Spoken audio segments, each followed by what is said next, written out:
Hi everybody, good morning and welcome to Conversations with MM. This is Marivir Montebon here in the USMC.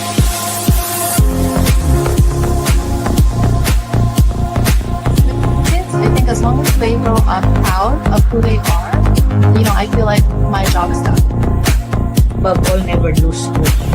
Every person, and every child.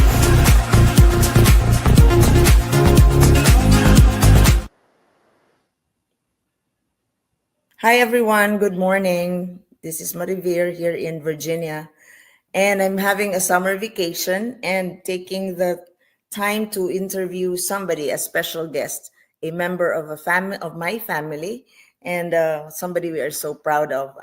We would like to have a conversation, and hopefully you will enjoy it with Second Lieutenant Jay Montebon. He is my brother's eldest son, and I'm a proud aunt because he just graduated from the U.S. Marine as second lieutenant. Let's welcome Jay Montebon.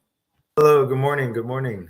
Hi there, Jay. Thank you so much for joining me today. It is my pleasure to join you today. Nice, nice. So congratulations. You're a proud U.S. Marine officer now, right? Yes, ma'am. Very, That's- very proud to be in the position I'm in. We are proud of you. So why did you choose to be a Marine officer? Why did you choose this route? You're young. You're 23. hmm Yeah. Um, I initially it started in high school. I Mhm. joined the junior military, the JROTC program at the high school, and it was just my early introduction into roles of leadership. Mhm. And the my instructor, the mentor, he was a profound impact on my life Mhm. in terms of personal courage and self practice of discipline, and then ultimately into the higher steps of leadership. He inspired me heavily, and he's part of the reason why I've taken steps into joining the Marine Corps today. Yeah, but you would have started earlier, like your mom told us. But she wanted you to finish college, right? Yes, So what did you finish? so it was during COVID. I continued my degree in criminology and justice studies. That's big. Yeah. And congratulations, Thank if you finished as an honor in the honor roll, right? Yes, Magna Cum Laude. Magna Cum Laude. Yeah. Wow. We're so proud of you. Again, I'll say that.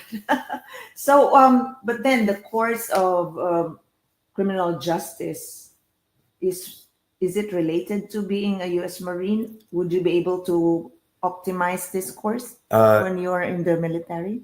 My course in particular, I don't think there was much correlation with the career line that I've chosen now in the Marine Corps. The degree I pursued was sociology oriented. And Yes. I could find application in sociology, studying like Marines and whatnot. But in terms of direct correlation, no, there's not much to correlate I see. unless I join the military police.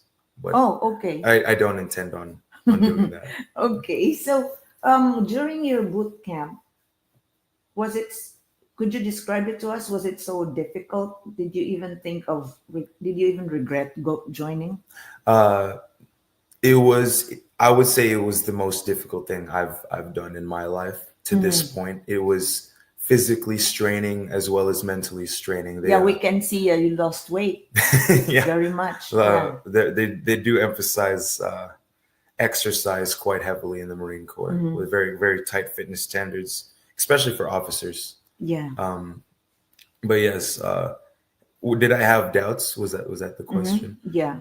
Yes, I did have doubts periodically throughout the training period, Yeah. especially on days where we were sleep deprived, we were Yeah. hungry. Oh no. There were moments where I questioned my purpose of being there, but the answer was always to continue because the alternative was not attractive to me. What was the alternative? Well, prior to that, Yeah. my desire to join the Marine Corps had always been on and off. So high school, I really wanted to enlist. I wasn't going to commission as an officer. I wanted to go straight enlistment. But then COVID hit, and then Yeah. as you know, my parents encouraged me to just pursue college. Yeah. And I did get complacent for a while. and that was the alternative I wanted to I avoid. see. I'd gotten very, very overweight, very unhealthy, Oh. and was walking down a lifestyle of what I would describe as mediocrity. We all got fat Yeah, during we COVID. did. No, that's not to bash on any. COVID was a difficult time Yeah, for a yeah. lot of people, Uh-huh. but I found myself comparing my current state during COVID to the young man who was excited to join the military I in high see. school and was very fit and prepared to join, Uh-huh. and felt that I'd fallen steps back. That's your realization during the Yes, lockdown. yes. That's great. And about a year ago, before I contacted my commissioning officer, Mm. it was kind of a look in the mirror moment that, like, I'm heading towards a life that I don't want. Is it difficult to join the U.S. Marine Corps? Difficult to join. Is it competitive? Yes, it is quite competitive. But you know, it's not difficult in the sense that they're unreachable. The contacts are there. Everyone that you would need to contact to start the process is very accessible. The Marine Corps is Ah. good on that aspect of recruiting, Mhm. but the difficulty is passing through their filters of selection. Like what are these? Is it allowed to be revealed? Yes, Yeah. it's not hidden at all. So in terms of my processing, It always starts with the initial contact with the recruiter. In this case, it is called an OSO for the officers, the officer selection officer. So it starts with the initial contact and an interview for them to just determine your demeanor and character and your intents for joining the Marine Corps. And after that, it's just a matter of training and being involved with their office to show an initial commitment. I see. And from there, you go through you go through a board selection where the officer creates a character profile on you that they present to a higher office that I'm not really sure, or I'm not familiar with that process, but you have to essentially sell yourself over the months or years it takes to train before you go to Officer Candidate School, OCS, which is what I just graduated from. The what do you call the OCS? It's Officer Course Officer Candidate School, Candidate School. but I was part of the OCC class, which is for college graduates and enlisted military personnel who want to go pursue a college degree and become officers as well. Yeah, interestingly, I realized that there were 549 in your batch, and only 405 graduated. Yes. So that's 100 that were, dislodged from the school. So how difficult is it? Could you describe to us what was your most difficult? What do you call that program? In terms of the period of instruction, the most physically demanding event, single event, is the final event.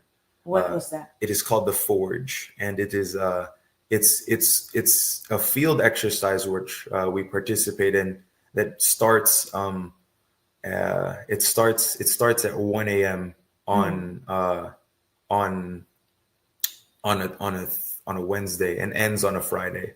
So it's meant to emulate a combat environment where you are woken up suddenly in the middle of the night and told to equip all of your field gear, that's your main pack, your Like camping wear gear, everything. your combat gear, your weapon, and it was a force marched out into the wooded area of the forest where we'd spend the next 2 days participating in combat exercises and training events that's meant to exhaust and force you to think. So that itself, the Forge, was the most difficult single event, but the hardest thing is just the everyday reminder, right? It's a 10-week period, and you're away from family, you're away from the life that you knew. So I would say the most difficult thing, at least for me personally, was that persistent conversation in my own head that that the endeavor would be worth it. And it was. It was Great. worth it for me. It was. Yeah, we were so happy seeing you for the first time since your 10-week stay in Virginia. You were dark and skinny. Still dark and skinny. Yeah. And so, what would you say is, did you develop friendships there? Were you friends at some point with your batch? Oh, absolutely. It's funny that you asked that because we were encouraged not to make friends initially. Because the idea is we're supposed to evaluate our peers. Yeah. And to evaluate your peers, it's difficult to do that once you've formed connections like that. But yes, in an environment where you're in a shared suffering, Yeah. you do develop a bit of camaraderie with your squad But mates. that's a good takeaway, isn't it? Yes, definitely.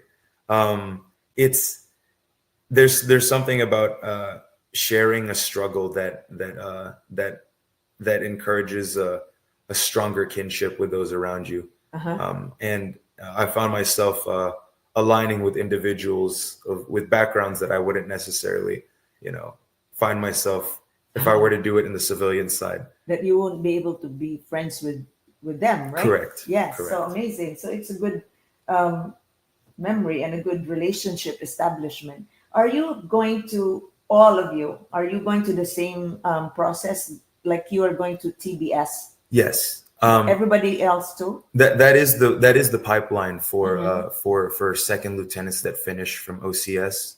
They will they finish their what would be our equivalent of boot camp, and then they go to the first TBS as the basic school. So that would be a year? It's a 7 months. 7 months I'll be training there, and it's less intense. It's the curriculum is harder, but it's not like boot camp where it's physically draining. The drain is constant. It's essentially like college where I will have a dormitory. I'll attend lectures. So is that exciting for you? It is exciting. It's the moment where I actually learn how to be a Marine officer. Because OCS, it's more concept, it's more theory. Yes, more theory, more practical. OCS is meant to be an initial filter. It's to filter those who really want to be there, and TBS is designed to physically mold and actually educate the officer corps for the Marines. I was very impressed with your commanding officer, Lieutenant Melendez, like when she gave us This Colonel Melendez. Colonel Melendez. Like she said that major part of your training is on leadership. So which part have you felt that you were all trained to be leaders? Could you elaborate? In the boot camp, like where what aspect, what lecture perhaps, or what activity did you realize that this is a leadership enhancement program for you? Well, the entire curriculum is focused on leadership, so it starts very early. It's not a single lecture. It's the entire course. We have our physical training events where it's focused more on our independent effort, making sure that we're physically fit independently. But your endurance, the leadership begins very, very early. We get put in what's called billets. what's that? So billets are essentially job roles that candidates assume to demonstrate their potential for leadership. Potential being the key word, because they understand not everyone's going to go in as a leader. So it's they're just evaluating individuals to see how they handle responsibilities. And there's always a chain of command. For example, I was given the billet of squad leader, which is in charge of 12 candidates, making sure that they are on point for the schedule of the day. And then platoon sergeant, who's in charge of the 3 squad leaders. There's always a higher echelon of So you're candidate given roles. responsibility. We are, I we see. are, which is distinct from the enlisted boot camp where they're just the follower. They're not expected to assume any roles of responsibility. Yeah. Earlier on, we had our conversation, like you were given some analytical problems, so your analytical mind is also being being trained. Mhm. Could you give us an example? What were you doing then? What kind of activity you did? Yes. So yes, they do try to press you to think more critically, uh, especially with difficult to answer situations. So Oh, there are two types of I guess games that we played. oh, It you was have those. they were called tactical decision games, which were uh, oriented towards like battlefield tactics, and I forget the name of the other kind, but it was like moral decision making. Oh, oh, So we're essentially presented with a hypothetical situation. So okay. for example, on the tactical side, we'd be given like the actual like battle map layout of a historical event, and Uh-huh. we're acting as the historical leader for that Oh, battle, amazing. and we were to determine a plan of action for seizing the territory or Uh-huh. defeating the enemy. Uh-huh. It was like a simulation Oh, of that historical did you event. find that fun, or I found it very fun. It it was was not so like scary or anything, but fun? right. It was more engaging of the mind, I right? see. Uh, and it was something that I found to be the most practical thing we did at OCS that wasn't just getting screamed at or running Oh, through the mud. oh my gosh. But the other game, which was a lot more heavier handed, was the moral and ethics decision making game, Oh, wow. where they present you with a very difficult situation, and you have to kind of act as and it's not like a sandbox where we're simulating an event. Yeah. For instance, we were presented with a situation where you were a young lieutenant in Vietnam, Oh. and you had to negotiate with a farmer who may or may not have been working with the Viet Cong Mm-mm. and had set up like a trap for Oh. you, Oh. and you have injured men that you have to get through. Oh. It's hypotheticals that essentially like impress the stress of decisions that aren't going to be black and white. Yeah. They're going to be morally blurred, and you have to be prepared to answer those questions and make those decisions. That's interesting. Yeah. That's tough. It is tough. It is tough. It's Wow. and I think it's good that they do that, because Mhm. I feel a lot of young men that enter the armed forces go in with a Hollywood expectation Idea. of the decisions you'd make as a leader in the armed forces. So presenting ethical dilemmas within the curriculum was a surprise for me, but I think a valued addition to my time at OCS. Amazing. So, how do you look at yourself when you finish all this schooling, all these requirements? How do you envision Second Lieutenant J. Montebon to be? I envision I envision one that I've only kind of touched the surface of what the role of leadership is going to demand. We had a lot of time to speak with established leaders, people that have been in the fleet, is what we describe, individuals that already have experience in the Marine Corps. Yeah. We I I have been humbled. I'm not going into this big headed. I have been provided a realistic expectation that I know very little in the world of leadership, and that the role itself is the least self-centered within the Marine Corps, because I need to dedicate my time now to being the most technical and proficient individual I can be to serve those that would be under my charge in the future. That leadership is a burden that you Yeah. have to love and endure for the sake of those beneath you. They really emphasize servant leadership in the officer candidates course, and you if you took the curriculum correctly, you leave with the awareness that it's no longer about you. It's about the lives of the men and women that will be in your charge. Great. So I'm going into this knowing that I still have a lot to learn, and that it's no longer about me. Yes. Oh, wonderfully said. So, Second Lieutenant J, let me swift to the family aspect of your life.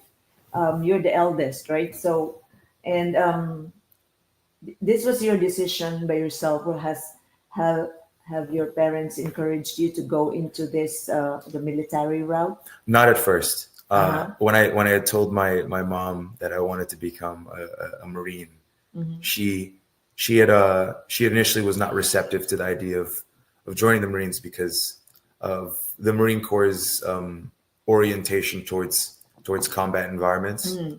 Uh, and that's I think a natural inclination for mothers to have, Yes, yes, especially if they're not prior military themselves. yes. To It's your be babies, and we don't yeah want you to be hurt. yeah, Yeah, yeah, to be resistant yeah. to those to that career prospect. But over time, she was present. She witnessed me go through the junior ROTC program and Yeah, saw how it positively affected my life. made you more disciplined. Definitely, Uh-huh. it definitely it shown that that was her first evidence of me being a responsible adult. I would say. Okay. And after I completed my degree, Filipino moms, they just want their children to finish college and Yeah, accomplish that. get a proper education. Uh-huh, Once I had fulfilled that checkbox for her and my parents, they were more inclined to my participation in the field in the armed services. But So you did have a hard time convincing them. I did. It wasn't even an argument. It was just they didn't want that for me right away. No conversation There was on no that. conversation, right? So and it kind of aligned well because of COVID. Like we were in isolation anyways. Yeah, Like I might as well finish college. yeah. And I'm glad I was able to turn it around and actually fulfill that initial goal to join the Marine Corps. It's interesting. It's so what do you call this? You made us proud because you stood by what you want at this early age of yours. So it's great. Although we feel anxious, of course, because the demand for it's great sacrifice to be in this kind of work, in this choosing of yours. Nonetheless, you choose who you want to be, and it will be like a blessing for you to succeed on this. And all of us will be praying and supporting you all the time. So, as a wrap up, Jay, what is your message to young people? Do you recommend this kind of route for leadership, for self discipline? Would you encourage, especially Filipino Americans? I need a moment to think about Uh-huh. that. Yeah. To the young men and women that have a desire to serve, spend more time contemplating what that reason is, because I feel as a younger man, my reasons initially were very self-centered. I wanted the title. I wanted the reputation of the Marine Corps. But over time, you need to continue to develop that conversation with yourself, and that comes from speaking with individuals that have done the thing that you want to do. Give yourself time to learn the expectation from those that have done it before you, and really negotiate with yourself why you yourself are wanting to be in that position. For one, it will help you when you're sleep deprived and you're hungry, and you're questioning why you're there in the first place. Yeah. It'll help you find focus in those moments. And two, you will find yourself more inclined to do the hard thing when it's demanded of you. So take the time to negotiate that question for you. And if you're Filipino American, understand you're joining a service as a minority member, but you will not be alone in the brotherhood that is. If you are joining the Marine Corps, you will never be alone in that sense, where your race will separate you from the kinship that you could find there. You will find camaraderie among those that you wouldn't find commonality with. Amazing.